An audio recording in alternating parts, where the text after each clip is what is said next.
Gatusan ka mga bata gikan sa tulo ka barangay sa Davao City ang nakadawat og pinaskuhan gikan sa kapulisan ug sa GMA Regional TV. Atong sayra ng detalye sa report ni Chin Sabute.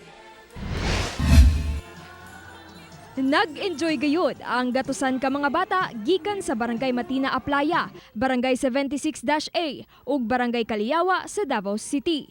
Human sila nakadawat og mga regalo sama sa pagkaon, dulaan, tsinelas ug uban pang gamit gikan sa Davao City Police Office. Syempre nang hatag sab ang GMA Regional TV ug pinaskuhang grocery items alang kanila. Gilingaw sab sila sa magic shows ug mga padula nga gihanyag sa DCPO. Duna sab mascot nga mas nakapasadya pa sa aktibidad. Kini ang tinuig nga pamaskong handog alay sa kabataan nga proyekto sa kapulisan sa Davao City. Inubanan sa ubang hingtungdang ahensya. 5 years na namon ni ginabuhat, ma'am. Uban sa among CD o sa tanan staff diri sa among DCPO, nagahatag ni og mga pamaskuhan sa mga bata.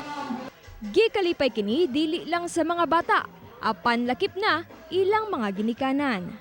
Dako kayo min pasalamat no kay luyo sa mga nahitabo past year karon nakabati jud ang mga bata og kalipay na nakawala silang balay na sila diri naglingaw-lingaw.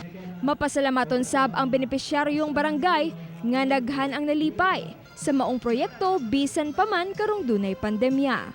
Daghang salamat sa Davao Police City Police Office, labi na sa GMA nga usapon nga sponsor niya maong activity karong hapuna.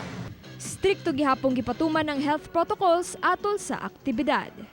Kauban si Jojo Solarte sa kamera. Ako si Chin Sabute para sa One Mindanao.